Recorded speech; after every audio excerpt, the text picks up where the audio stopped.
ou un comportement d'utilisation d'un produit. Alors, quand on parle de typologie, c'est-à-dire les différentes catégories de situations, bon, Olson distingue 5 grandes situations. La recherche d'informations, la recherche de produits, l'achat d'un produit, son utilisation et la cession ou le débarras du produit. Hein? Donc, si vous voulez, quand en principe, on parle de, comment dirais-je, d'un produit quelconque, vous êtes censé soit s'en débarrasser temporairement, soit s'en débarrasser définitivement, soit le garder. Or, chacune de ces trois, si vous voulez, phases nécessite la recherche de l'information. Donc, si vous voulez vous débarrasser temporairement d'un produit quelconque, par exemple, alors, est-ce que vous allez le louer? Est-ce que vous allez le prêter? Et c'est à vous de rechercher cette information. Donc, c'est selon ce comportement que l'entreprise va normalement vous proposer de la location, du prêt, etc. Si vous voulez, par exemple, vous en débarrasser définitivement, alors vous avez un produit, vous cherchez comment normalement s'en débarrasser, alors il faut soit le donner à quelqu'un, soit l'échanger, soit le jeter carrément, soit le vendre. Et à ce moment-là, à chaque fois, vous êtes censé encore chercher de l'information. Donc, c'est la situation dans laquelle vous allez vous mettre qui va normalement acte d'achat. Maintenant, si vous voulez le garder, ce produit, est-ce que c'est un produit à usage normal, à usage, je dirais, régulier ou de temps en temps, ou est-ce que quelque chose que vous allez vous conserver pour plus tard? Alors, vous allez réfléchir et chercher des informations et pas pour s'en débarrasser, mais tout simplement pour trouver une solution, si vous voulez, pour que on vous offre celle à laquelle vous aspirez. Donc, pour une utilisation normalement d'un produit, ou pour une vente, ou pour une cession, si vous voulez, à un intermédiaire, ben, il y a plusieurs comportements. L'entreprise, elle est obligée, si vous voulez, de voir tous les intervenants dans ce processus situationnel pour comprendre justement quand, comment et pourquoi elle va vous proposer à vous spécialement un produit plutôt qu'un autre. Et à chaque fois, ce sont des études et ce sont des analyses et des observations que normalement que l'entreprise possède pour comprendre votre, je dirais, comportement. Toujours au niveau de la typologie, un bon responsable marketing a tout intérêt à étudier de près le comportement de ses clients. C'est ce que je viens de vous dire. Dans chacune des situations. Je reviens à votre formation. Hein, je reviens à votre formation. Est-ce qu'il y a quelqu'un qui vous a conseillé de faire des sciences économiques?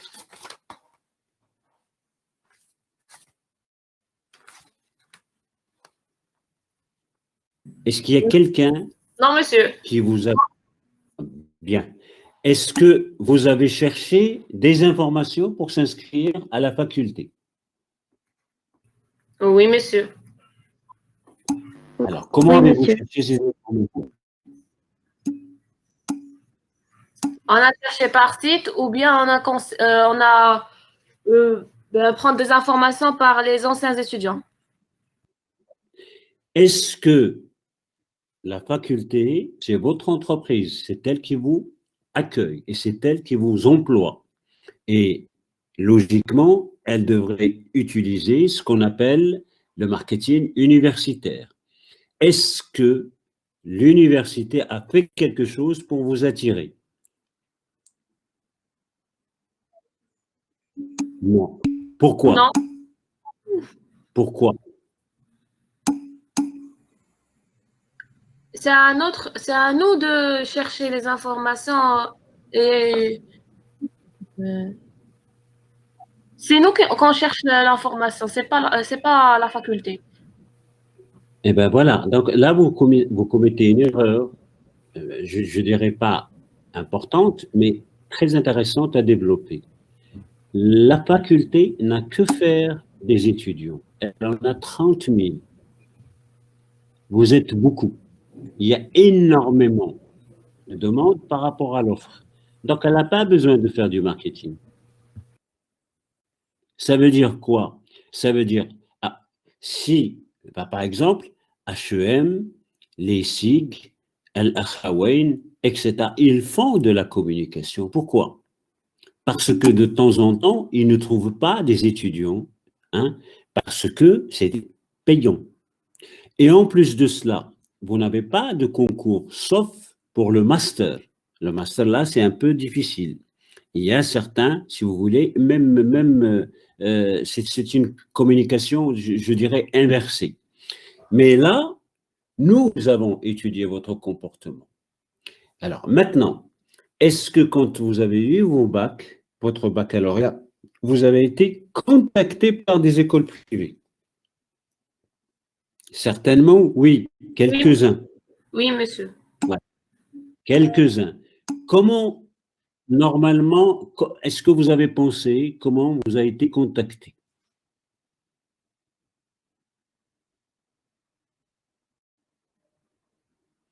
Eh bien, c'est tout simplement, ces entreprises ont loué ou ont acheté des bases de données dans lesquelles il y a vos adresses. Et c'est le ministère qui Oh, a mais, compris ces adresses. mais on a participé à des forums. Vous avez laissé des coordonnées. Oui, D'accord? exactement. Mais vos coordonnées, vous ne les avez pas laissées alors que vous êtes toujours au lycée. C'est quand normalement vous avez. Alors, autre chose, il y a, par exemple, si vous faites attention, il y en a certains qui ont été contactés dans une région et pas dans une autre. Par exemple, une école privée qui se trouve à Tanger, c'est très rare qu'elle va aller chercher ses étudiants à Guilmim.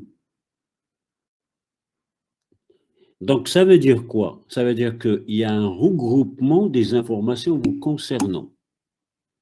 Par exemple, si je prends les SIG de Casablanca, les SIG de Casablanca, elle a envoyé des courriers pratiquement en priorité à tous les bacheliers des lycées qui se retrouvent dans un rayon de 5 km autour d'elle, pour que ces étudiants n'aient pas du tout de problème de déplacement, pour qu'ils viennent à pied, peut-être à l'école, qui est en ville. Donc, vous voyez qu'il y a des informations dont dispose ou cherche le responsable marketing, mais c'est en fonction de ce qu'il souhaite. Donc, il étudie en quelque sorte. Et cette recherche, elle va lui permettre normalement de vous toucher spécialement. Il en a besoin de 5, il envoie à 1000. Et si 5 ou 6 ou 7 ou 10, si vous voulez, je dirais, accroche à son idée, c'est formidable. Alors maintenant, je reviens à vous spécialement. Quand vous étiez en première année en S1, hein, donc vous étiez dans une situation complètement différente. Est-ce que certains parmi vous ont changé de comportement?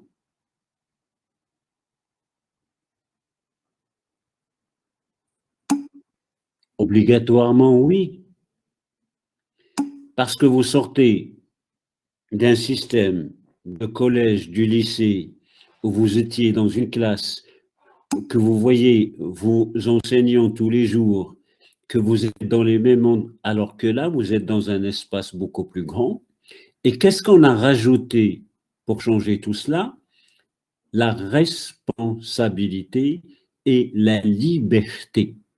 Vous venez, vous rentrez, vous faites vos cours, vous ne les faites pas, vous suivez, vous ne suivez pas, vous étiez comme, vous vous sentiez comme anonyme dans un lot. Donc, il faut, si vous voulez, vous émerger.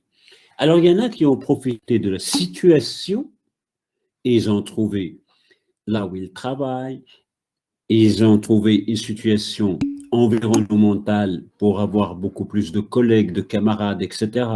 Ils ont sympathisé avec certains profs, avec l'administration, ils sont devenus délégués, ils ont participé à des associations, à l'AISEC, à Inactus, à Lions Club, etc. Et tout ça. Eh bien, ils se sont épanouis parce qu'ils ont profité de la situation. Maintenant, vous avez certainement aussi suivi quelques actions de communication qui ont été faites par CIH, par Coca-Cola, par d'autres, si vous voulez, qui sont venus. Est-ce que vous êtes au courant maintenant que pratiquement dans votre école, ben, surtout au niveau de votre faculté, que Coca-Cola, normalement, je pense, a mis le Wi-Fi à côté de la petite fontaine, hein, donc, et dans certains amphis. Et que il y a encore le stade qui a été rétabli, et même gazonné, pour vous, hein, pour jouer au football ou bien au basketball ou tout ce que vous voulez. Alors, tout cela a été fait pour vous épanouir, etc. et tout ça. Eh bien, s'il y a certaines personnes qui vont utiliser cette situation qui se trouve à la fac pour normalement attirer et je dirais, accrocher certains étudiants. Malheureusement, on ne le fait pas parce qu'il y a de l'offre et il y a de la demande. Vous êtes nombreux à s'inscrire, si vous voulez, à la faculté. Maintenant, je vois le cas inverse. Qu'est-ce qui vous a motivé à choisir la faculté?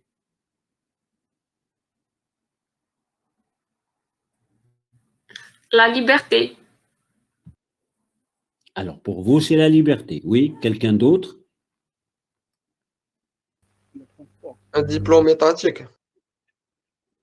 La distance, voilà. Donc, c'est une situation. Vous voyez que pour vous, c'est peut-être, vous voulez venir à pied, etc. Alors, maintenant, si je vous dis Monsieur, un diplôme étatique. un diplôme étatique, d'accord. Donc, c'est un diplôme de l'État. Alors, donc, vous avez, si vous voulez, nous allons le voir tout à l'heure, vous avez des motivations. Mais dans ces motivations, il y a aussi des freins. D'accord? Par exemple, il y en a certainement quelqu'un qui est venu à la fac parce qu'il n'a pas trouvé ailleurs. C'est une situation. Donc, vous voyez que parce qu'il est obligé de s'inscrire finalement, il a fait le tour des écoles, ou là, je ne sais pas, il n'a pas eu de chance, etc. et tout ça.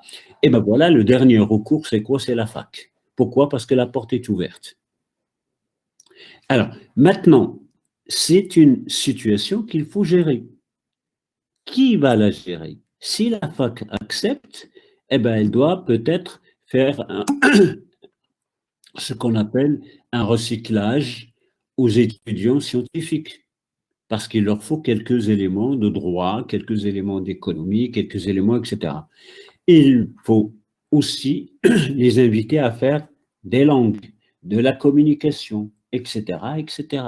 Donc, il faut que vous fassiez un effort, mais il faut que vous soyez aidé par la faculté. Donc, vous voyez que une certaine typologie va nous permettre pour que je vous offre, moi, en tant que prof, ou bien en tant que doyen de la faculté, je vous offre quelque chose qui vous convient. Alors, c'est pour cette raison-là qu'à chaque fois, on recherche de l'information sur l'individu, sur l'environnement, sur les produits et services offerts, comment vous achetez, comment vous utilisez, comme tout à l'heure, hein, je vous ai parlé un petit peu de votre maman. Maintenant, si j'arrive à collecter cette information, eh ben, je peux certainement, encore une fois, me faciliter ce que nous allons voir dans la première catégorie de stratégie, qui sont la segmentation et le ciblage. Bien. Maintenant, au-delà de la typologie, on peut parler des composantes de cette situation. On a dit, il y a l'environnement physique. Par exemple, votre achat ne sera pas le même dans un marché aux puces ou dans un supermarché. Ce n'est pas la même chose. Un marché aux puces, vous pouvez marchander. Supermarché, pas du tout. Donc, c'est l'environnement physique qui vous pousse, si vous voulez, à choisir tout cela. Est-ce que vous prenez un produit où le prix est affiché et vous allez à la caisse pour dire « je veux une remise ». Absolument pas. Les prix sont affichés, c'est terminé. Acheter ou ne pas acheter, et vous sortez. Dans un autre marché, ou à Derbrelef par exemple, est-ce que vous achetez avec le prix qu'il vous dit ou bien le prix qui est affiché? Jamais. Vous avez un environnement humain. Ça veut dire qu'il y a une autre personne, soit qui est avec vous, soit dans le marché et qui est une cliente ou un client comme vous, et que son comportement vous influence à acheter ou à ne pas acheter. C'est le comportement des autres. Donc, quand vous voyez par exemple, je ne sais pas, une dégustation dans un supermarché, et vous voyez qu'il y a 4, 5, 7, 8 personnes qui, même si vous n'avez pas envie de goûter, parfois vous allongez votre main pour prendre quelque chose. Donc, réfléchissez au Nescafé que l'on trouve, ou fromage, etc. et tout ça, donc que l'on trouve de temps en temps dans les supermarchés. Eh bien, cette présence, si vous voulez, ou cette situation va vous pousser à acheter, à consommer. Le moment de la journée, de la semaine, du mois, de l'année. Donc, ça veut dire que de temps en temps, je dirais du mois, le moment, la fin du mois. La fin du mois, certaines personnes n'achètent pas grand-chose parce qu'elles n'ont plus d'argent. Ils ont complètement, si vous voulez, dépensé leur salaire. Eh bien, ils attendent le début du mois parce qu'ils sont payés, si vous voulez, le début du mois. Vous avez la fin de la semaine et certaines personnes qui aiment sortir. Il y en a énormément de gens, et même au Maroc, qui travaillent d'une manière acharnée du lundi au vendredi. Vendredi soir, ils ferment la porte professionnelle et ils ouvrent la porte culturelle. Donc, ça veut dire que samedi, dimanche, c'est les loisirs, c'est les sorties, c'est, si vous voulez, pour s'épanouir, etc., et le repos. Et bien là, ce moment, il consomme beaucoup. Donc, moi, si je suis, si vous voulez, quelqu'un dans l'organisation des événements, etc., et tout ça, eh ben, c'est cette cible qu'il me faut. Il faut que je la trouve. Où est-ce que je vais la trouver? Il faut que j'analyse le comportement et surtout, je sais que les facteurs, si vous voulez, culturels, sociaux que nous avons, oui, c'est très important, mais là, parfois, la situation change tout.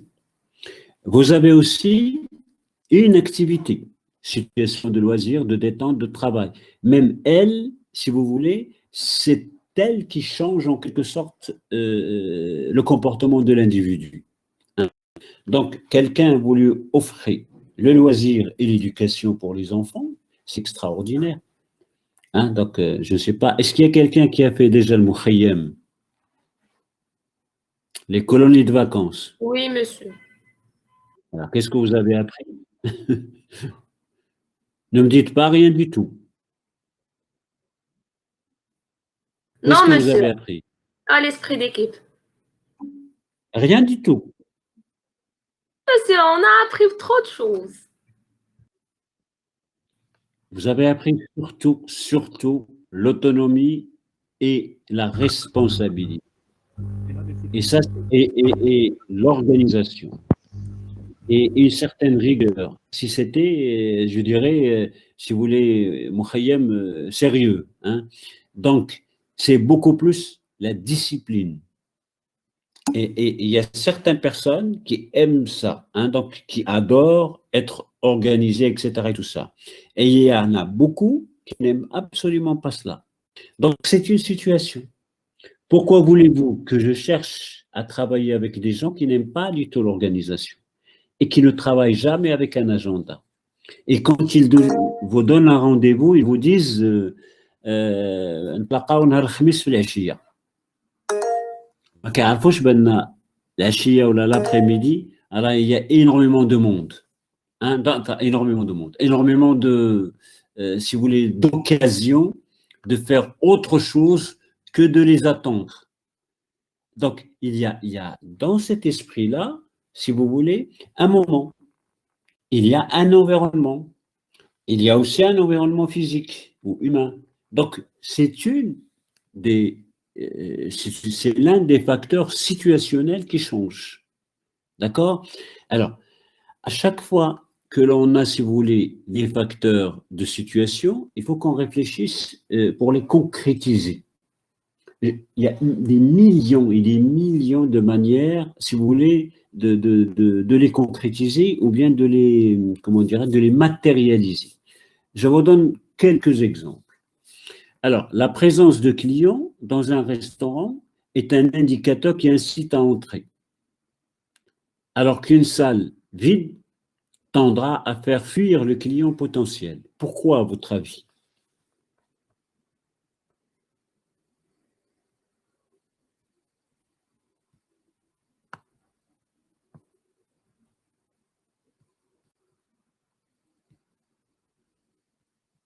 Monsieur, pouvez-vous répondre à la question? Quand vous passez devant un restaurant et vous voyez beaucoup de monde, ça vous donne envie de rentrer au restaurant. Et quand normalement, pourquoi? Pardon? Je n'ai pas entendu. Ben écoutez, c'est très simple. Il y a certaines personnes qui disent un restaurant plein, c'est un restaurant où on ne va pas être intoxiqué, où peut-être on sert quelque chose de bon parce que les gens viennent, où ce restaurant, il y a beaucoup de rotation, donc il n'y a pas de produits qui restent jusqu'à leur date de péremption, etc. et tout ça, et on va vous servir n'importe quoi.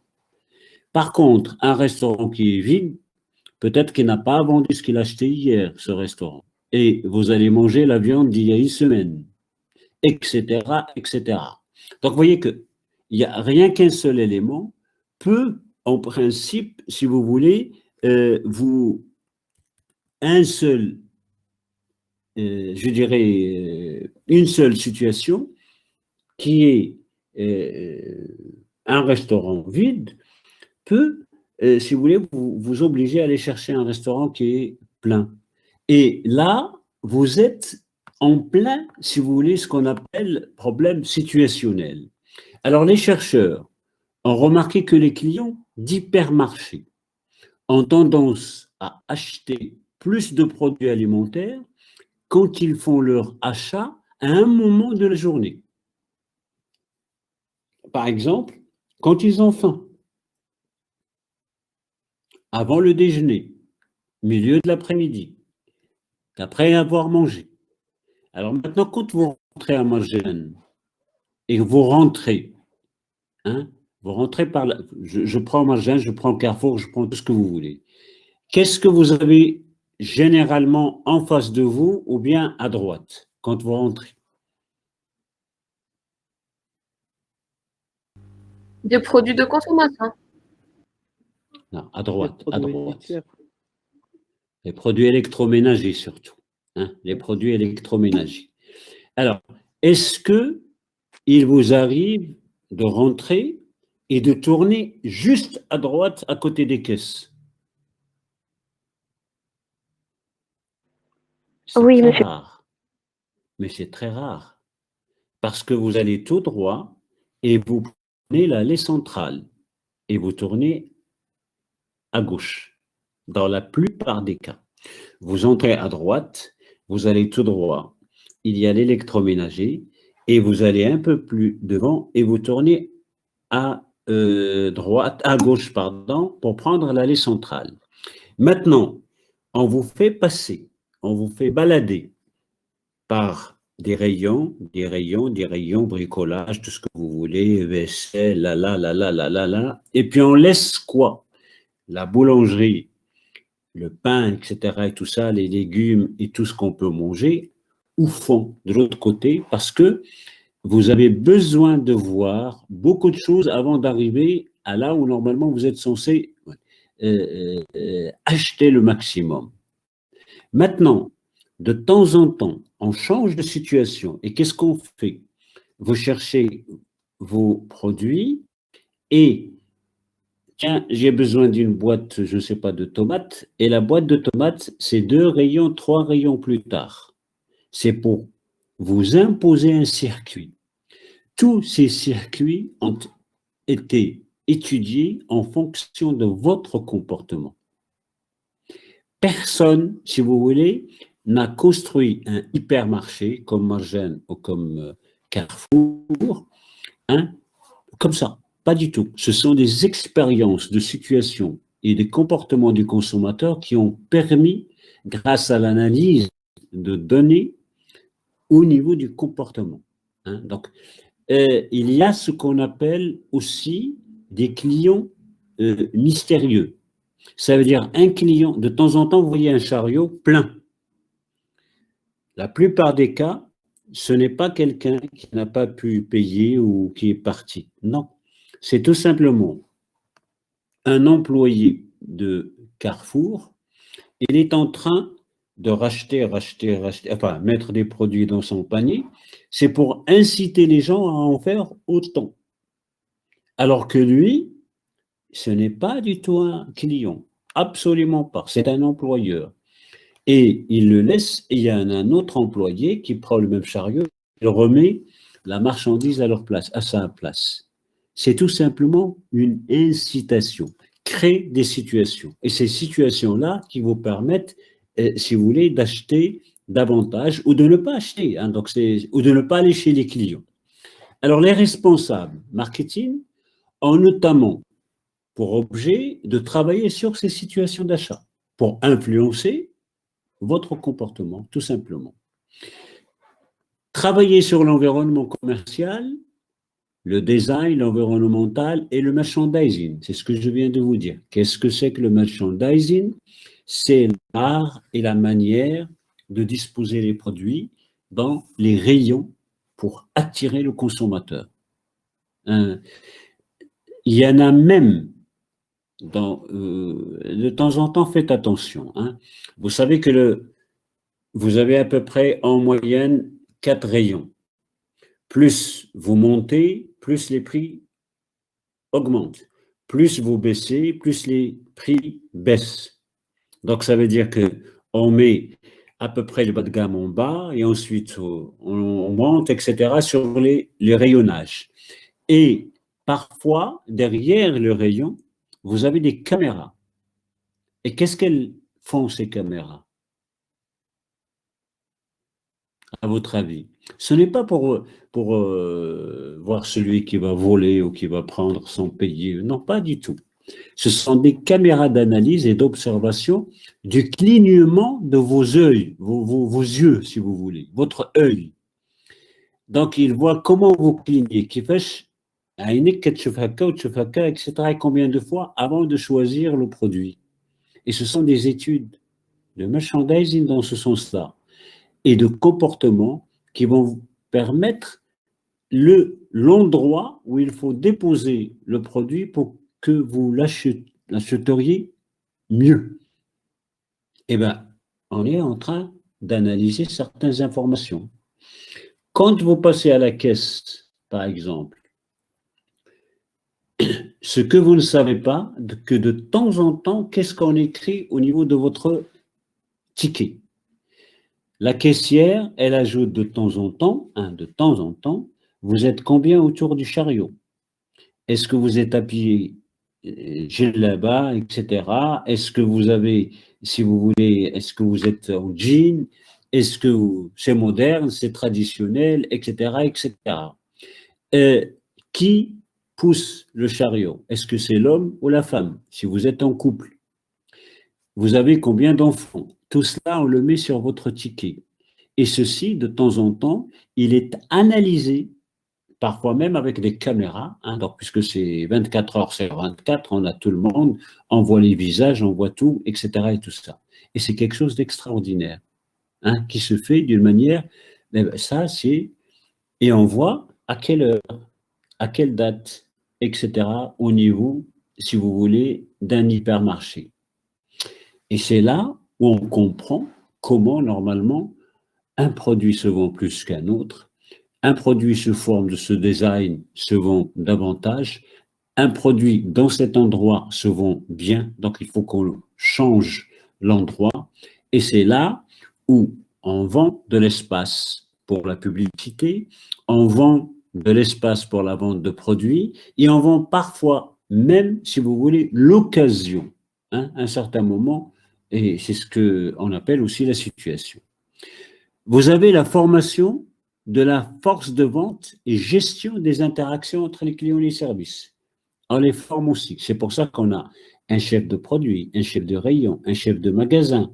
Donc on dirait que pourquoi ces 3 personnes? Eh bien parce que il y a quelqu'un qui s'occupe, si vous voulez, d'une catégorie de clients, et spécifiquement catégorie de clients. Vous avez l'adaptation des campagnes de communication en fonction, si vous voulez, du flux des consommateurs. Et c'est encore des situations sur lesquelles on est en train d'analyser en quelque sorte, si vous voulez, le comportement du consommateur. Et vous avez l'adaptation de l'offre à la situation, hein, d'achat du consommateur. Je le dis tout le temps, nous avons, alhamdoulilah, hein, nous avons toutes les situations. Vous pouvez acheter au Morocco Mall, vous pouvez acheter à Souk Ould Mouina, à Derbrelef, à Carrefour. Vous pouvez acheter, si vous voulez, dans pratiquement, vous avez toutes les situations. Donc, l'offre, elle est très adaptée aux consommateurs, chose que l'on ne voit pas tout le temps dans les pays européens. Et nous avons des habitudes. Et nous avons, si vous voulez, un comportement différent dans chaque marché. Parce que nous comprenons, si vous voulez, en tant que, je dirais, vendeur, c'est qui ce consommateur qui va se profiler devant nous. Et de la même manière, en tant que consommateur, nous comprenons aussi toutes les situations. Donc, il y en a certains, par exemple, qui vont acheter certains produits quand il ne reste qu'un quart d'heure de la fermeture d'une boutique. Parce qu'ils savent très bien qu'ils peuvent gagner beaucoup d'argent en rentrant au dernier moment, si ce commerçant n'avait rien vendu dans la journée. Il y en a beaucoup qui profitent aussi de la climatisation dans un endroit, hein, quand il fait très chaud. Donc, quand il fait 44 degrés ou 45 degrés, hein, donc vous avez besoin d'un moment de repos. Donc, vous cherchez au moins un café où il y a la clim et le wifi. C'est une situation. Donc, vous voyez que si on analyse ces facteurs, on peut comprendre comment, normalement, on va probablement produire ou offrir un service ou un produit à la clientèle. Alors, à côté des facteurs situationnels, je reviens pour que vous ne perdiez pas le fil. Alors voilà, nous avons vu les facteurs culturels, les facteurs sociaux, les facteurs situationnels. Il nous reste maintenant les facteurs personnels. Et nous verrons pour terminer les facteurs psychologiques. Alors, si je prends les facteurs personnels, on peut en rester, je ne sais pas, une trentaine d'heures, hein, pour les expliquer, parce que c'est quelque chose de très important, si vous voulez, à analyser. Il rentre directement dans la décision d'achat et affecte les caractéristiques personnelles, si vous voulez, de l'acheteur. L'âge, le cycle de vie, la profession, la position économique, la personnalité, le concept de soi, le style de vie et, si vous voulez, les valeurs. Je peux peut-être dire, ce sont les motivations et les freins, les attentes, les attitudes, l'implication de l'individu. Tout cela peut être des facteurs individuels, d'accord? Et ces facteurs influencent autant plus que les autres qu'on a cités, qu'on va regarder, si vous voulez, tout à l'heure, hein, les facteurs psychologiques. Alors maintenant, si je prends l'âge, les produits et services achetés par une personne évoluent tout au long de sa vie. Ça, c'est, je ne sais pas, c'est évident. Hein. Donc, alors, quelqu'un, par exemple, qui a plus de 70 ans, il a besoin de quoi comme produit?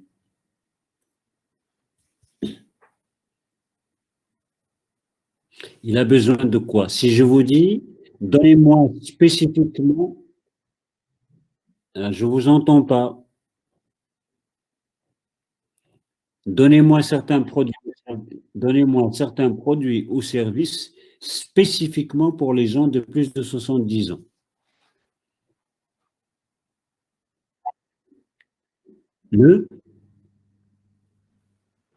Monsieur, vous pouvez répéter la question. Donnez-moi quelques produits qui sont destinés à des gens de plus de 70 ans. Des médicaments. Ben, ce sont, si vous voulez, c'est l'âge, le cycle de vie. C'est quoi qui va le pousser à consommer ces produits? Donc, vous voyez que on impose certains quelque chose. Alors, par exemple, la canne, hein, la caisse, qui va l'acheter? Soit celui qui est handicapé, ou celui normalement qui est malade, ou spécifiquement celui qui est très vieux. Si je prends maintenant les montres pour mesurer les tensions et autres choses. Exactement. Certains outils médicaux, comme le tensiomètre, comme je ne sais pas, il y a des tas de choses comme le truc d'oxygène, etc., la mesure, et tout cela. Vous avez aussi certains produits d'assurance, après retraite, etc., et tout ça. C'est spécifique pour ces gens-là. Il va peut-être avoir besoin, s'il a les moyens, d'un service d'un chauffeur, parce qu'il ne peut plus conduire. Donc, Rasso, un chauffeur. Il va avoir besoin de certains, si vous voulez, je dirais, produits alimentaires bio, sains. Peut-être parce qu'il ne peut pas manger ni salé, ni sucré, ni etc. Donc, il faut qu'on lui trouve certains produits spécifiques qui peuvent être, si vous voulez, pour tout le monde, mais qui, en principe, c'est quelque chose qui pourrait le distinguer en quelque sorte personnellement. Maintenant, vous avez certainement mangé des compotes quand vous étiez petite. Compotes de pommes, de je ne sais pas quoi, je ne sais pas comment ça s'appelle, ça se vend au restaurant, ça se vend au rayon, si vous voulez, bébé, dans les grandes surfaces. On a tous mangé ça quand on était petit, hein, donc, et ça existe encore. Eh bien, ces petits pots, hein, de compote de pommes, de je ne sais pas quoi, de raisins, de tout ce que vous voulez, normalement, c'est pour les petits. Eh bien, supposons que cette personne n'a plus de dents, elle ne peut plus porter de dentier. Qu'est-ce qu'elle va manger? Cette personne qui est vieille. Elle doit manger quelque chose de Elle va fragile. Voilà, du liquide, de la compote. Il y en a certains, exactement, la soupe. Il y en a certains qui sont dans d'autres pays, pas chez nous, hein, dans d'autres pays, qui se remettent à manger comme des bébés. Eh bien, l'âge, c'est quelque chose qui a forcé certaines entreprises à produire certains produits spécifiques à certains âges et au cycle de vie de l'individu. Maintenant, quand quelqu'un a 18 ans jusqu'à 30 ans, c'est quelqu'un de sportif. C'est quelqu'un qui est dans ce qu'on appelle le bel âge. C'est quelqu'un de bonne santé. Eh bien, on va lui proposer des sorties, des randonnées, la musculation, des clubs, des fitness, etc. et tout ça, jusqu'à 30 ans. Après 30 ans, on va lui proposer peut-être autre chose, la bicyclette, la VTT, je ne sais pas, la natation et tout ce que vous voulez. Ensuite, on va lui offrir un jeu tout simplement beaucoup plus calme. Et quand il va avoir 50 ans, même plus, on va lui offrir du golf peut-être, parce que c'est de la marche, c'est la sérénité, mais à condition qu'il ait certains moyens. Donc vous voyez que les facteurs personnels vont nous pousser à vous offrir quelque chose de spécifique à vous. Alors, si je vous dis qu'est-ce qu'on peut offrir pour les étudiants, spécifiquement à la faculté, vous allez aussi réfléchir. Hein? Vous avez besoin de loisirs, vous avez besoin de services bancaires, vous avez besoin de librairies, de bibliothèques, vous avez besoin de cours, de didacticiels, vous avez besoin d'énormément de choses. Et bien c'est une, si vous voulez, panoplie de facteurs personnels qui ne vous concernent que vous. Si vous êtes 4 âges différents ou tranches d'âge différentes dans la maison, chez vous, eh ben, on va trouver des produits pour les seniors, des produits pour les adolescents, des produits pour les, je dirais, des gens quand même à un âge mûr et des produits pour les bébés. Dans certaines familles, ils ont oublié ce que c'est qu'une poussette pour bébé. L'approche Gakar. Il n'y a plus de bébés depuis 10, 15, 20 ans dans la maison. Plus de bébés, ça fait. Dans ce cas-là, tout ce qui est bébé, ça ne les intéresse pas. Pourquoi voulez-vous que je leur envoie une publicité où je les pousse à acheter des produits, sauf s'ils sont de grands-parents. Et je vais veiller à ce que la situation-là, je vais aller vers les facteurs situationnels et repérer les anniversaires. D'accord? Donc, alors, imaginons que quelqu'un parmi vous, après les 495 adresses que vous m'avez envoyées, et vous les avez classées par date de naissance. Il y a combien de moments que vous pouvez contacter ces gens-là, en principe dans l'année, pour leur souhaiter bon anniversaire? Vous aurez 495 occasions, parce que vous allez envoyer 95 messages de, normalement, bon anniversaire.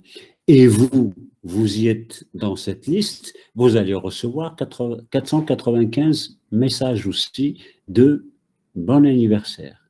Eh bien, imaginez maintenant une entreprise qui a justement, si vous voulez, vos dates de naissance. Et elle va vous contacter pour peut-être vous fournir un petit cadeau, etc., pour que vous deveniez plus tard un de ses clients.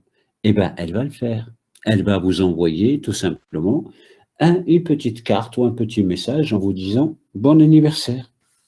Comme par exemple, vous l'avez reçu certainement, les clients de Maroc Télécom, on vous a envoyé un message « Bonne année ». Et vous croyez que vous êtes le seul à le recevoir, mais il y a des millions et des millions de clients qui l'ont reçu. Là, c'est la période des soldes. C'est une situation, facteur situationnel. Et nous n'allons pas tous recevoir les mêmes messages des mêmes entreprises, des mêmes boutiques. Chacun va être choisi en fonction de son comportement d'achat, de son comportement à travers les réseaux sociaux, de ses discussions, de ses messageries, etc., etc. Parce qu'il y a une analyse de données tout simplement. Même Par exemple, même s'il se nourrit jusqu'à sa mort, l'individu modifie son alimentation. C'est ce que je viens de vous dire. Alors, toujours dans les facteurs personnels, vous avez, si vous voulez, l'âge et le cycle de vie. Le concept de cycle de vie familial permet de rendre compte de cette évolution. Si vous voulez, votre vie change d'une tranche d'âge à une tranche d'âge. Quand vous étiez au lycée, vous aviez un comportement différent. Maintenant, vous êtes à la fac. Peut-être l'année prochaine, vous serez en master, ensuite en doctorat, ou dans la vie professionnelle. Votre vie familiale va changer. Il y en a qui vont se marier, il y en a qui vont rester célibataires, il y en a peut-être, si vous voulez, qui vont aider d'autres frères et sœurs à grandir, à aller à la fac, à leur donner, si vous voulez, beaucoup plus d'expérience. Eh bien, ça intéresse les gens de l'entreprise et les responsables marketing de suivre cette évolution, ce cycle familial, pour vous offrir justement les services et les produits correspondants. Actuellement, vous n'êtes pas peut-être autonome, vous ne recevez pas de salaire, vous ne pouvez pas faire, si vous voulez, des voyages tout seul, etc. et tout ça, eh bien, on va peut-être vous offrir dans quelques années des offres de Atlas Voyage ou de Loisirs et Évasion, etc., pour que vous acheteriez des billets, si vous voulez, pour d'autres pays. Mais maintenant, on ne peut pas. Tout ce qu'on peut vous offrir, c'est en tant qu'étudiant. Alors, exemple, les jeunes couples avec enfants de moins de 6 ans sont de gros acheteurs de machines à laver. Pourquoi? Parce qu'il y a beaucoup de linge à laver. D'aliments infantiles, parce qu'il y a des enfants moins de 6 ans. Et de jouets. Tandis que les couples d'âge mûr, sans enfants à charge, sont les plus intéressés par les voyages, les livres, les loisirs. C'est tout à fait logique. Pourquoi voulez-vous que moi, responsable du marketing, j'envoie un courrier ou des emails qui coûtent cher, parce que ça coûte cher, à des segments ou à des individus qui ne sont pas du tout intéressés par mes produits. Oui.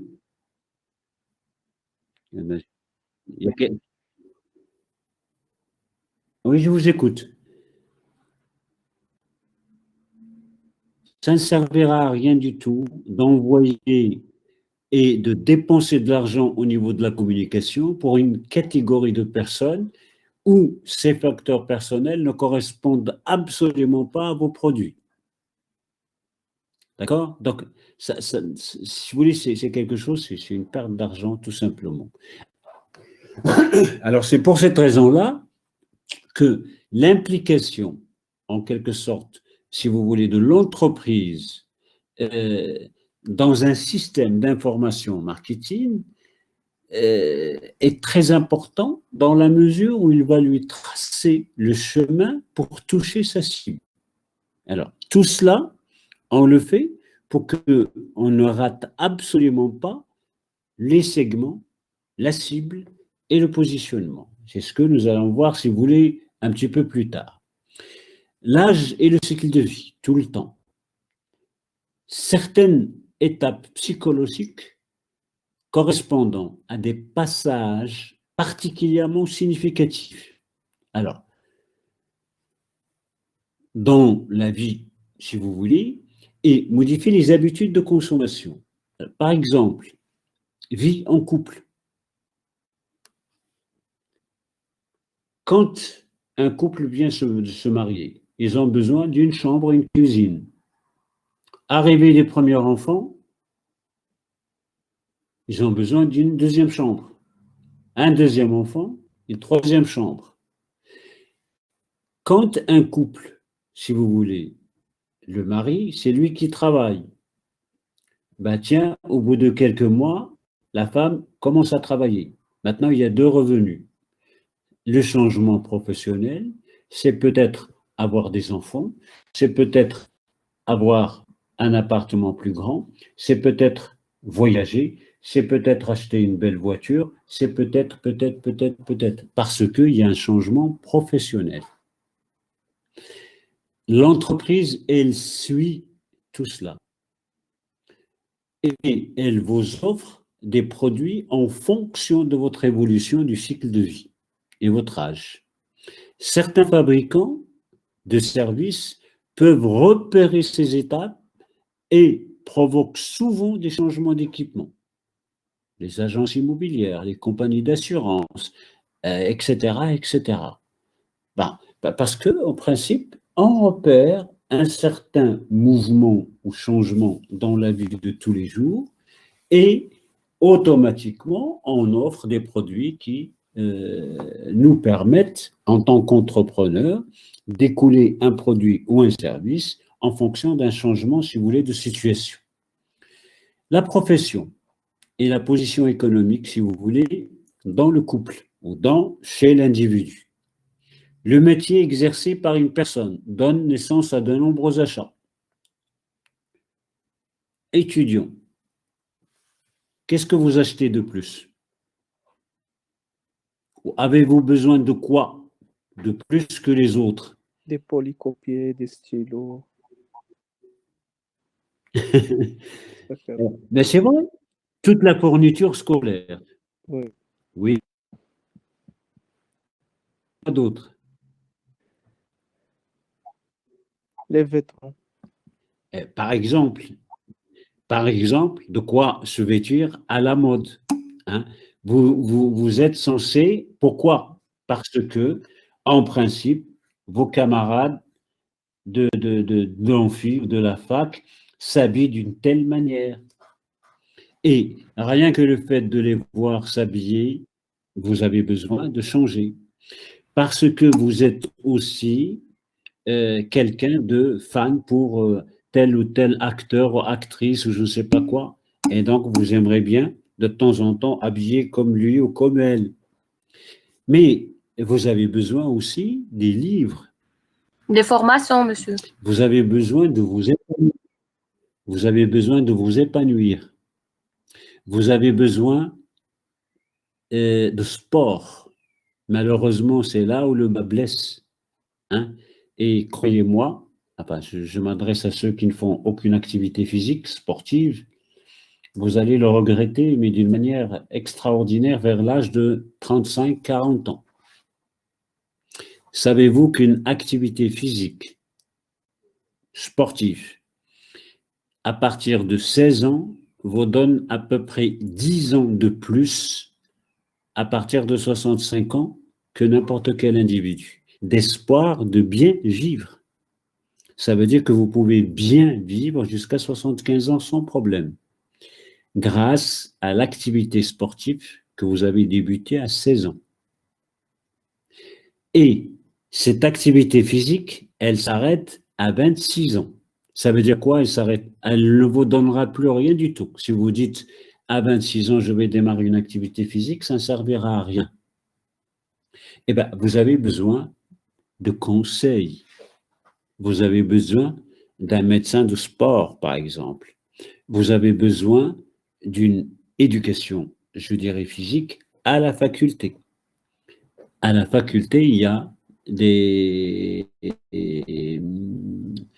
clubs et il y a des compétitions universitaires. Mais malheureusement, il n'y a qu'une poignée de gens qui s'y intéressent. Et ça, c'est quelque chose d'important. Mais parce qu'on ne vous l'a pas, normalement, on dit. Parce que, quoi qu'il arrive, un étudiant, je dis malheureusement chez nous, un étudiant, si vous voulez, il reste quelqu'un qui est, je dirais, très réservé et seul. C'est rare où normalement il y a des groupements, d'amis de travail, de loisirs, etc. et tout ça. Donc, on n'a pas énormément de statistiques sur les étudiants parce qu'on ne s'est pas du tout intéressé davantage que les autres catégories. Pourquoi? Parce que les entreprises, pour eux, un étudiant marocain, ce n'est pas comme un étudiant étranger, il n'est pas autonome, financièrement parlant, il ne gagne pas son argent de poche tout seul dans la plupart des cas, hein, parce qu'on lui donne. Il est assisté, malheureusement. Donc, il ne cherche pas, si vous voulez, à, je dirais, s'auto-former, c'est-à-dire apprendre davantage que ce qu'on vous donne à la fac. Alors, à votre avis, qu'est-ce que vous êtes censé apprendre au-delà de vos modules en licence, maintenant? Monsieur, des langues étrangères. Des langues étrangères, oui. Du digital, de l'apprentissage au niveau du coaching, de l'expression et de la communication. C'est très important maintenant. Très, très, très important. Et surtout, peut-être pour quelqu'un qui ne connaît pas, ça s'apprend aussi, à écrire. Écrire, ça veut dire écrire des romans, des livres, des poèmes, de tout ce que vous voulez. Il y a des gens qui ont vraiment versé dans cette catégorie. Et malheureusement, ça, on ne le peut pas. Alors, je vous ai pris en tant qu'étudiant. Maintenant, regardons les dirigeants d'entreprise, les banquiers, les artisans, chaque profession nécessite des produits complètement différents. Donc, le métier aussi est très important et il change en quelque sorte, si vous voulez, les facteurs personnels au niveau de l'individu. Alors, maintenant, le responsable, il doit identifier à chaque fois ces catégories socio-professionnelles et normalement chercher les produits qui leur conviennent. Certaines entreprises vont même jusqu'à positionner leurs produits pour une profession déterminée. Alors, maintenant, Caterpillar. Hein, vous avez vu, Caterpillar, c'est en principe, comment on appelle ça? C'est les tracts, les grues, les je ne sais pas quoi pour les gros chantiers. Mais quand vous voyez les chaussures, eh ben, c'est la robustesse. Hein? C'est vraiment la solidité. C'est quelque chose sur lequel vous pouvez mettre un caterpillar et puis vous pouvez marcher sur la boue, sur la neige, vous n'allez pas glisser, vous n'allez pas tomber, etc. Et c'est la résistance. Donc, même le professionnalisme, on l'a mis, si vous voulez, en exergue pour vendre, si vous voulez, certains produits ou certains services. La profession toujours, hein. Donc la position économique d'une personne détermine ce qu'elle achète, c'est tout à fait normal. Ce sont les revenus. Cette position est en fonction du revenu, du patrimoine, de la capacité d'endettement, puisque maintenant il y a beaucoup de gens qui achètent à crédit, et en fonction de l'épargne, etc. et tout ça. Les marques de luxe suivent attentivement la conjoncture économique et l'évolution des niveaux de vie. Donc vous voyez que même en ce temps de pandémie, si vous voulez, on parle pas beaucoup au niveau, si vous voulez, des produits de luxe parce que les gens n'ont plus rien à montrer. Pourquoi? Parce qu'ils ne sortent plus, parce qu'il n'y a pas de grands événements, parce que, si vous voulez, c'est là où les gens se montraient, etc. et tout ça, donc on les a plus, et finalement, la situation économique est en berne, on est resté cloisonné chez soi. Alors, la personnalité est le concept de soi, toujours dans les facteurs personnels. Alors là, on rentre, si vous voulez, dans ce qui est attente, attitude, motivation, etc. Alors, rapidement, hein, parce qu'il ne reste pas beaucoup de temps, on appelle personnalité un ensemble de caractéristiques psychologiques distinctives. C'est ce que vous possédez que les autres ne possèdent pas. C'est vos particularités. Tout individu a une personnalité qu'il exprime à travers son comportement d'achat. C'est normal. Et parfois, les marques, si vous voulez, épousent en quelque sorte ces personnalités des individus. Et le consommateur a tendance à choisir des marques, si vous voulez, dont la personnalité colle à la sienne. Donc, ça veut dire, il va mettre du Nike, je ne sais pas, une telle coiffure d'un tel acteur, mettre 2 ou 3 bagues dans ses doigts, je ne sais pas, mettre des pantalons à carreaux, ben, c'est quelque chose qui pousse. Il y en a certaines personnes, par exemple certaines jeunes filles, ben, qui portent des sacs, si vous voulez, de marque. Hein.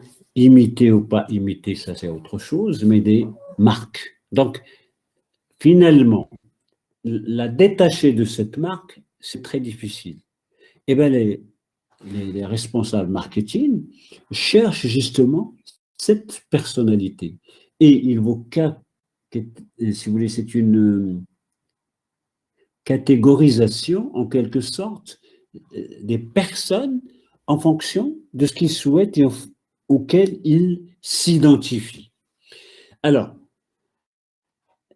les personnalités ou la personnalité d'une marque peut associer plusieurs attributs. Alors, si je prends Levi's, si la masculinité prime, on lui associe la jeunesse, la rébellion, l'authenticité. Donc, certains, si vous voulez, country. Hein, donc, c'est vraiment, bon, Levi's, un jean, c'était quelque chose de... Et les dérivés, hein, quand on voit des ceintures, des chapeaux, des je ne sais pas quoi, des t-shirts et parfois des chaussures aussi Levi's, eh ben, c'est autre chose.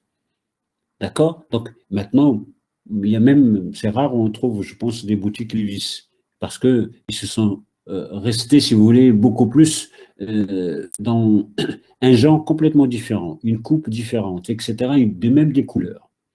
Mais on l'associe, si vous voulez, à la jeunesse. Si la convergence entre la personnalité de la marque et la personnalité réelle du consommateur explique bien les choix effectués en matière de consommation de certains produits. La personnalité que le consommateur rêve d'avoir est celle qu'il aimerait que les autres lui attribuent compte davantage, si vous voulez, que sa personnalité. Au-delà de ce que vous aimez, il faut qu'on cherche qu'est-ce qui est enfoui en vous et vous aspirez à quoi davantage. Quand quelqu'un voit un acteur ou une actrice, il aime être à sa place parce que normalement, il y a si vous voulez, une personnalité en quelque sorte. Quand quelqu'un voit un homme politique, de temps en temps, il a envie d'être comme lui, comme il s'exprime, comme il s'habille, comme il discute, comme il est cultivé, c'est très important. Eh bien, l'entreprise, elle suit, en quelque sorte, si vous voulez, ces facteurs personnels. Le concept de soi, c'est-à-dire moi, est le représentant subjectif de la personnalité. Il correspond à l'image que l'individu a de lui et à la manière dont il pense que les autres le voient. Au-delà de ce que vous êtes, on est, en tant que responsable marketing, en train de chercher ce que les autres, si vous voulez, comment les autres vous voient. Mais dans votre tête, comment voulez-vous que les autres vous voient? Eh bien, on se projette au-delà de vous et dans vos pensées et on essaie de comprendre tout cela. Et ces facteurs, si vous voulez, même certaines entreprises les étudient par l'hypnose. Hein, donc, on peut même hypnotiser, si vous voulez, certains consommateurs pour justement regarder, en quelque sorte, ou analyser ce qu'ils pensent, si vous voulez, du regard des autres envers eux. On observe aussi une forte cohérence entre l'image de marque, ou l'image de soi, pardon, et l'image des produits préférés. Il y a une certaine relation sémiotique, il y a une certaine relation de sensibilité également. le poids de ce concept est probablement plus prononcé pour les produits de consommation courants. Hein. Pour certaines personnes, McDo, c'est néfaste pour la santé. Pour d'autres, c'est la jeunesse, c'est la gaieté, c'est la fraîcheur, c'est l'ambiance, c'est la convivialité, c'est. Pourquoi? Parce qu'ils sont beaucoup plus sensibles à ces gens-là qui achètent, si vous voulez, ces hamburgers en sortant du boulot ou bien, si vous voulez, pour, comment dirais-je, entre amis. Mais ce qu'on oublie, c'est que dans certains pays, manger un McDo, c'est un repas, mais dans d'autres pays, manger un McDo, c'est حتى الواحد حتى يتغدى في الدار عنده عاد كيقول صاحبه ولا يلا نمشيو ناكلو شي ماكدو هو راه تغدى. Parce que pour nous, dans notre mentalité, un McDo, c'est un casse-croûte, c'est quelque chose de plus. Et malheureusement, c'est un comportement dans lequel, si vous voulez, on ne fait pas du tout attention, mais ça peut jouer beaucoup de mauvais tours pour l'entreprise. La personnalité, le concept de soi, vous avez la perception de vous, l'image idéale de ce que l'on voudrait être, la manière dont on pense être perçu par les autres. Ce sont les trois éléments qui donnent le concept en soi. Vous prenez n'importe quel achat que vous avez fait dernièrement et vous regardez, vous trouverez quelques éléments qui rentrent, si vous voulez, dans ce sens-là. Vous prenez ce schéma et vous cherchez élément par élément sur Google et vous mettez vos propres définitions. Le style de vie et les valeurs. Le style de vie d'un individu est son schéma de vie exprimé en fonction de ses activités, de ses centres d'intérêt, de ses opinions. Il établit le portrait de l'individu, de son approche globale face à son environnement. De plus en plus, on se rapproche, si vous voulez, vers le comportement global. De temps en temps, vous dites, ce n'est pas mon style. Ça veut dire quoi?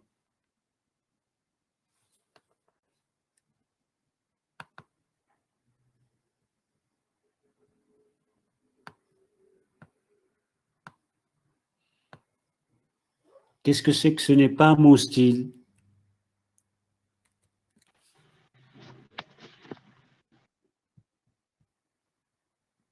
Quelque chose que je n'aime pas.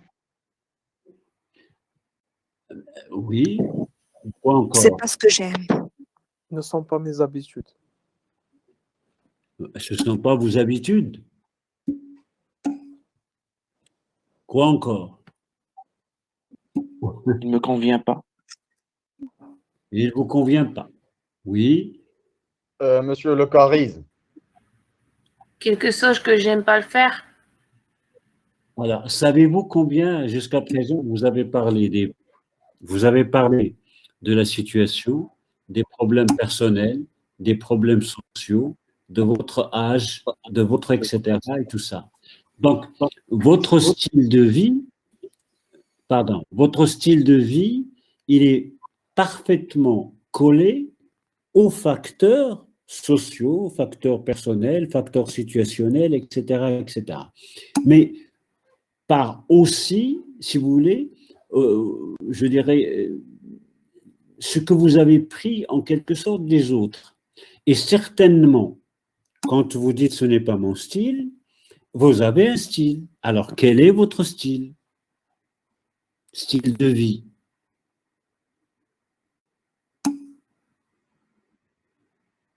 Vous êtes obligé de revenir à quoi? Au concept de soi. Donc, ça veut dire, vous avez certainement un idéal.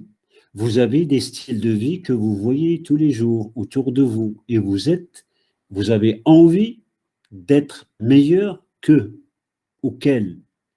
Et ce style de vie intéresse les marques. Ce style de vie intéresse les entrepreneurs qui vous offrent des produits et des services. Monsieur, oui. on peut dire que ça dépend des classements sociaux. Ben, c'est ce qu'on a dit tout à l'heure. C'est la classe sociale. Ce sont les facteurs, c'est les groupes. Oui.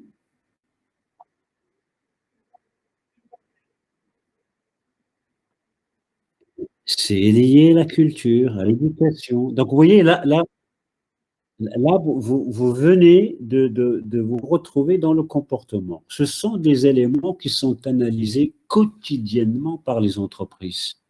Quotidiennement. À travers votre réseau, vos réseaux sociaux. Maintenant, je sais qui vous êtes. Si je veux le savoir, à travers votre nom et prénom, ou bien votre numéro de téléphone, je peux déterminer votre style de vie. Parce que je vais savoir, je vais vous donner une idée. Ceux qui ont, par exemple, parce que moi j'ai un iPhone, hein, comme tout le monde, ceux qui ont iPhone, de temps en temps, là, maintenant, on vous envoie, si vous cherchez un petit peu, on vous envoie selon vos vidéos et vos photos, les belles images de l'année 2020. Je ne sais pas si vous les avez reçues. D'après ce que vous avez dans vos iPhones, il y a un petit montage avec de la musique, de disco, musique ambiance, musique je ne sais pas quoi, et de temps en temps, on vous donne certains moments importants de votre vie de 2020. Et parfois, on vous donne par mois. Eh bien, ce sont des algorithmes de iPhone, parce que j'ai iPhone, ce sont des algorithmes qui étudient en quelque sorte combien de fois vous avez vu une image. Si vous l'avez vue 100 fois, elle est intéressante pour vous. Alors l'algorithme, il la met en premier. Quand ils sentent que justement, vous l'avez vue, il regarde la deuxième image que vous avez vue 98 fois, par exemple. 90 fois, 70 fois, et puis il compile une vingtaine d'images en fonction, si vous voulez, de votre visite vous-même au niveau de votre iPhone. Ensuite, il regarde à qui vous l'avez envoyé et il prend une photo ou une vidéo de ce numéro qu'il vous a envoyé et il la rajoute, et ainsi de suite, et il vous fait 2 minutes, 1 minute, et il vous envoie ça de temps en temps. Vous ne faites rien. Il fait un montage, il fait tout, et il vous propose. Vous voulez la voir, Wahadak, vous ne voulez pas la voir, tant pis. Eh bien, c'est tout simplement, quand il va probablement, dans 1 an, dans 6 mois, sortir un nouveau iPhone, il va vous le proposer parce qu'il va vous donner davantage d'images, davantage je dirais, de pertinence, davantage de je ne sais pas quoi, etc., etc. Eh bien, c'est comme ça qu'on va. Eh bien, parce que lui, il a étudié votre style de vie, tout simplement. Et c'est dans cet esprit qu'on arrive à comprendre, si vous voulez, les valeurs. Alors, je vais aux facteurs psychologiques parce que c'est important pour finir. Vous lisez. Alors, les facteurs psychologiques, si vous voulez. Vous avez les motivations qui sont les plus importantes. La perception, l'apprentissage, les croyances, les attitudes, vous les verrez, ça pose pas beaucoup de problèmes. Mais moi, ce qui m'intéresse le plus, si vous voulez, c'est quand on va prendre n'importe quel modèle de comportement, vous avez les stimulus marketing qui sont le marketing mix que vous avez. Les autres stimulus, ce qu'on a dit, les stimulus, si vous voulez, ce sont les choses qui vous poussent en quelque chose à changer votre comportement. Vous avez comment dirais-je, pardon.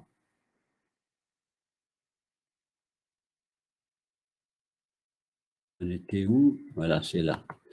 Alors, vous avez la psychologie du consommateur. Et là, c'est la chose la plus importante et sur laquelle nous sommes maintenant. Donc, c'est la motivation par rapport à ce que je viens de vous dire, motivation, perception, apprentissage, les croyances, etc. Regardez où est-ce qu'ils sont. C'est exactement comme les caractéristiques, ce qu'on a vu, les facteurs sociaux, personnels, situationnels, etc. Vous avez ensuite le processus d'achat et la décision d'achat que nous verrons plus tard. Maintenant, on est, si vous voulez, 1, 2, 3. Et dans l'étape 3 de l'étude, si vous voulez, du comportement d'achat, vous avez ces éléments psychologiques. Alors, si je prends la motivation, c'est quelque chose de très important sur lequel on peut rester longtemps, si vous voulez, mais c'est quoi une motivation? Et ce qui va pousser le consommateur à développer un comportement d'achat. C'est une force consciente ou parfois inconsciente qui pousse le consommateur à agir. Vous avez un cours après ou pas? Oui, monsieur. Oui, monsieur. Alors, je termine dans 2 minutes et après on verra. Ah, vous n'avez pas de cours? Alors, je prends 5 minutes. Alors, la motivation est une force consciente, j'ai dit, ou parfois inconsciente, qui pousse le consommateur à agir, pas à acheter, à agir. La décision d'achat, c'est après. Par exemple, achat d'un dentifrice. Comment vous achetez le dentifrice?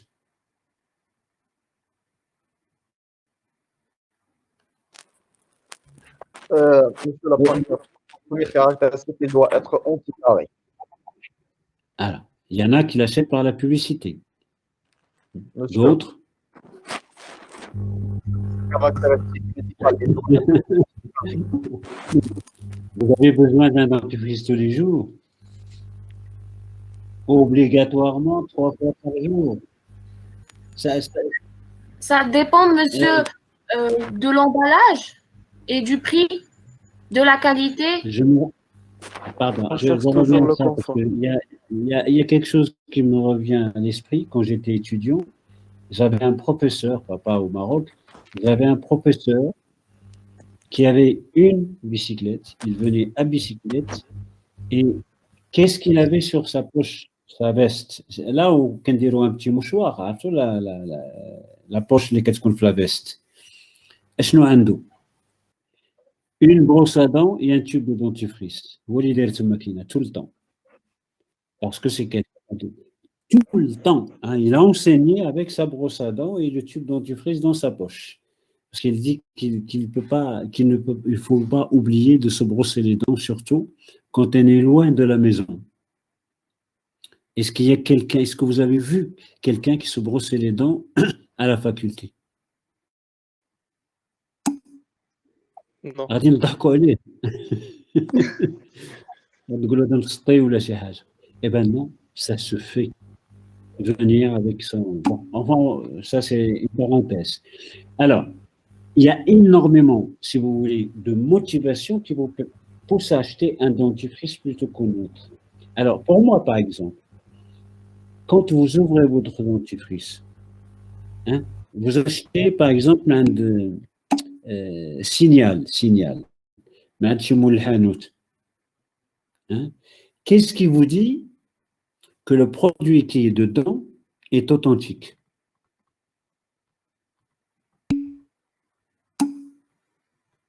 Qu'est-ce qui vous dit que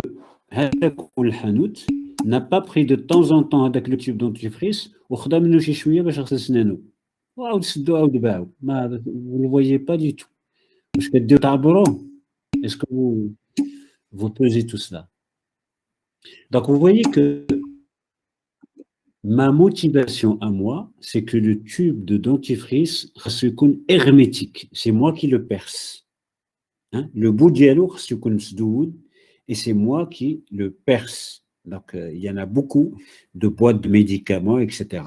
Par exemple, il y a un dentifrice qui se vend partout, hein, qui s'appelle Sanogyl, je crois, Sanogyl, comme ça. Eh bien, lui, il est fermé. Ça veut dire que vous le percez vous-même quand vous décidez de l'utiliser. Et vous êtes sûr qu'il est authentique. Donc, vous voyez que ma motivation, si moi, un tube dentifrice est ouvert, quand je l'ouvre à un Mhaloul, je l'achèterai jamais, je ne l'achète pas et je ne l'achèterai jamais.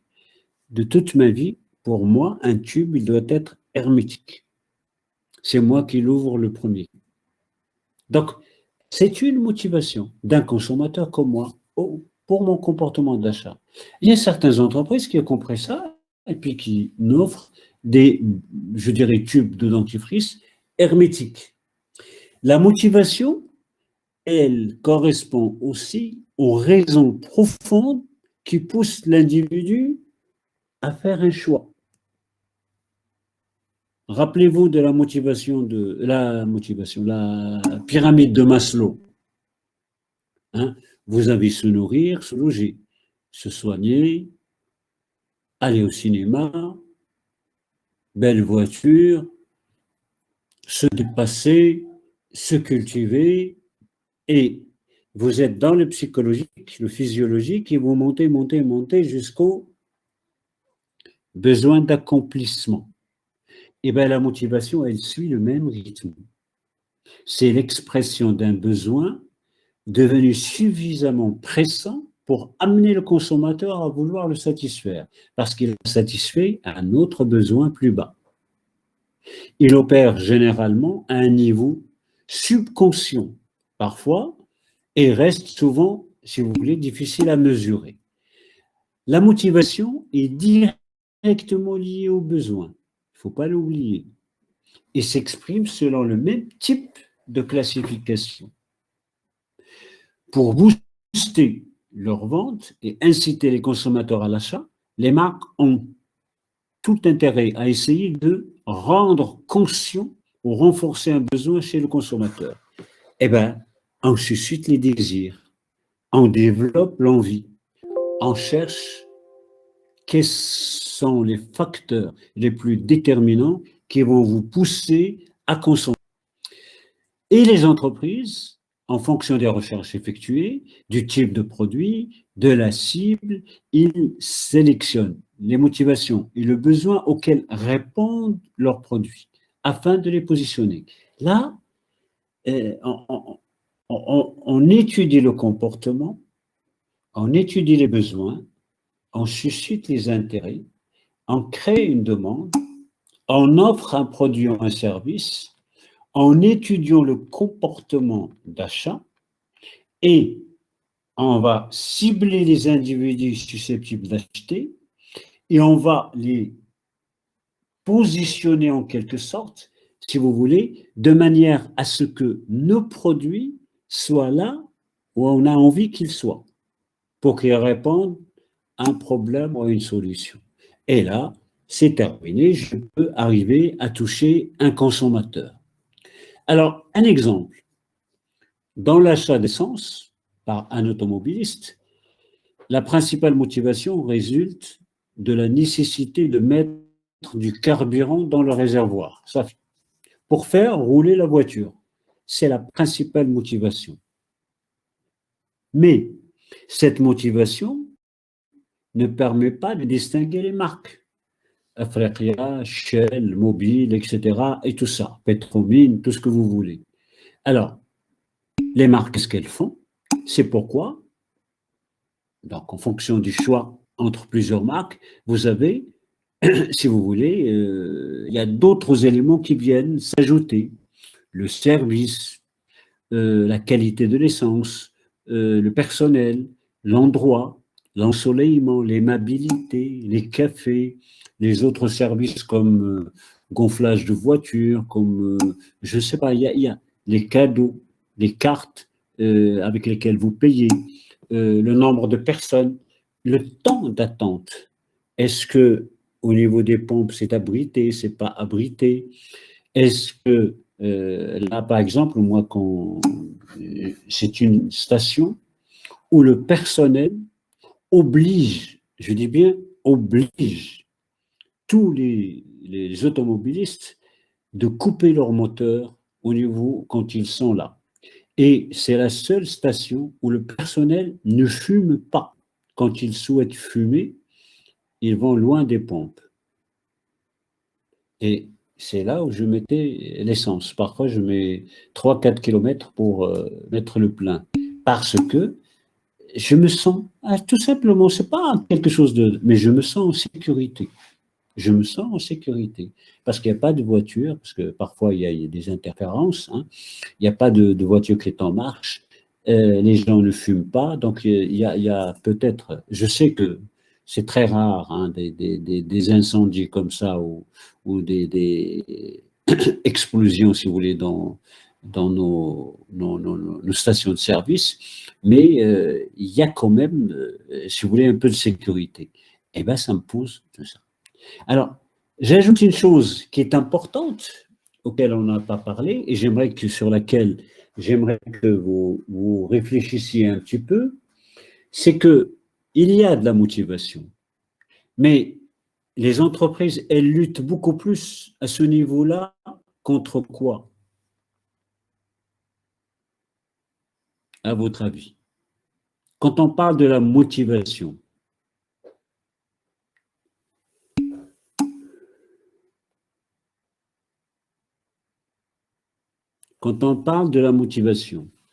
est-ce que il n'y a pas un autre élément qui est beaucoup plus important et beaucoup plus fondamental à étudier?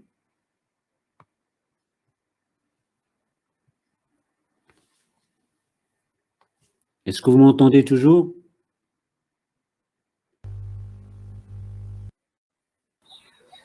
Oui, monsieur. Réfléchissez. Vous êtes motivé de faire quelque chose. Mais il y a aussi, non. Qu'est-ce que vous ai dit? Non, ça c'est autre chose. Vous êtes motivé pour acheter quelque chose. Mais il y a ce qu'on appelle de la motivation négative. Il y a les freins. Et ces freins sont à étudier aussi par l'entreprise. Je ne vais pas vous en parler ici, mais j'aimerais bien que ce soit une petite recherche que vous allez faire chez vous. Les freins, ça veut dire quoi les freins? Si vous voulez, un frein, c'est la même chose que la motivation, mais c'est négatif. C'est une force consciente ou inconsciente, comme la motivation, mais qui empêche l'achat ou l'utilisation d'un produit ou d'un service. Monsieur, on peut dire les avis du... Oui, il y en a beaucoup. Ça peut être tout simplement le prix élevé d'une voiture. Alors, c'est un frein. Ça peut être, ça peut être une personne obèse. Et attendez, on vous dit, allez à McDo, mais vous allez devenir comme celle-là, qui pèse 120 kilos. Et elle ne peut même pas mettre de pantalon, ni rien du tout, ni t-shirt, ni elle met jilaba ou la shihaja, skina. Les Américains et les Américains sont à 70% obèses par la manche, si vous voulez, par la nourriture du fast-food. Eh bien, si je vous dis tout ça, si je vous montre des documents, si vous cherchez sur l'obésité, les maladies, aux États-Unis, il y a plus de morts par la Covid, c'est parce qu'il y a plus de maladies chroniques suite à l'obésité. Chez nous, on ne connaît pas ça. On n'est pas mal nourri, c'est pas ça. Mais parce que notre système, si vous voulez, alimentaire, il est complètement différent. Et nous avons beaucoup de choses, si vous voulez, comme l'huile d'olive, comme des tas de choses qui réduisent en quelque sorte, si vous voulez, ce taux d'obésité. L'essentiel, pour moi, c'est un frein. Et ce frein va me permettre, si vous voulez, de ne pas consommer beaucoup plus quand je vois une personne en régime alimentaire. Il y a la peur aussi. Il y a des freins de peur. Ça veut dire quoi? Ça veut dire, moi personnellement, hein, donc, de temps en temps, je n'achète pas des produits hyper sophistiqués. Pourquoi? Parce que j'ai peur de ne pas comprendre la notice technique. J'ai peur de ne pas utiliser les capacités du produit que je vais acheter. Je suis incapable, si vous voulez, d'aller jusqu'au bout, la performance d'un appareil que je vais acheter. Pourquoi voulez-vous que je l'achète? Donc, c'est un frein de peur. Et vous avez aussi des freins de risque. C'est-à-dire que je ne peux pas acheter un produit et il y a un danger pour ma santé. Je ne peux pas le consommer. Je vous donne un exemple. Quelqu'un qui a des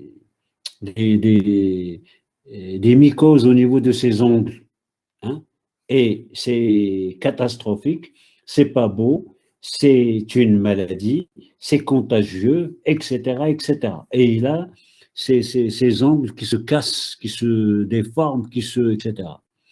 Mais il ne peut pas prendre de comprimés. Pourquoi? Parce qu'il suffit qu'il prenne des comprimés et au bout de 2-3 mois, c'est réglé.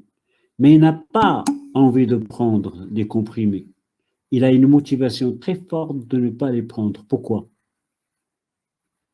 Eh bien, si vous lisez la prospectus, ce sont des médicaments qui détruisent le foie. Eh bien, comment voulez-vous que cette personne prenne, si vous voulez, ces médicaments, au risque d'avoir, si vous voulez, une maladie beaucoup plus grave que les ongles? Alors donc, il préfère laisser les ongles, les nettoyer, et rester comme ça, et garder son foie sain. Donc, ce sont des motivations, si vous voulez, négatives.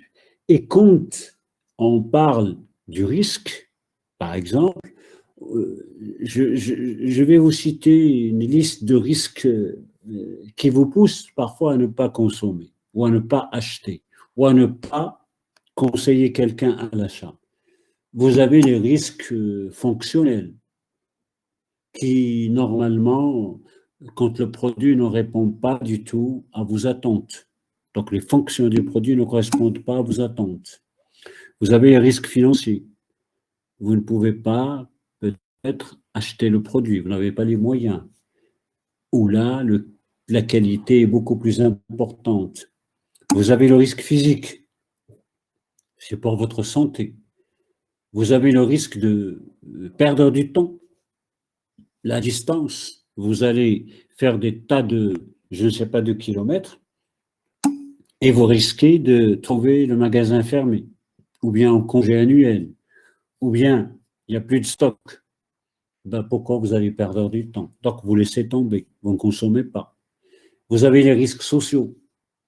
Donc, ça veut dire que vous allez prendre un produit, mais il est mal vu, hein, au niveau, si vous voulez, de la population, de vos amis. Donc, ça ne vous convient pas. Vous ne voulez pas être, si vous voulez, quelqu'un, je dirais, que vous allez vous paraître comme un clown devant vos camarades, vos amis, etc. Vous avez les risques psychologiques aussi. Donc, vous êtes insatisfait. Vous achetez un produit, vous le regrettez. Vous allez voir un film, vous le regrettez. Vous invitez quelqu'un pour voir un film, et puis ça ne lui plaît pas, et là, vous avez un regret. Donc, vous voyez que tous ces éléments-là, on va essayer de les voir au fur et à mesure. Bien. Alors, je vais vous envoyer ces diapositives. D'accord? Donc, si vous ne les avez pas téléchargés, je vous envoie ça ce soir. Alors, je mets la séance 3 et 3 bis et nous entendrons la dernière séance au niveau du comportement la semaine prochaine. Je vais vous envoyer aussi un article sur le comportement du consommateur.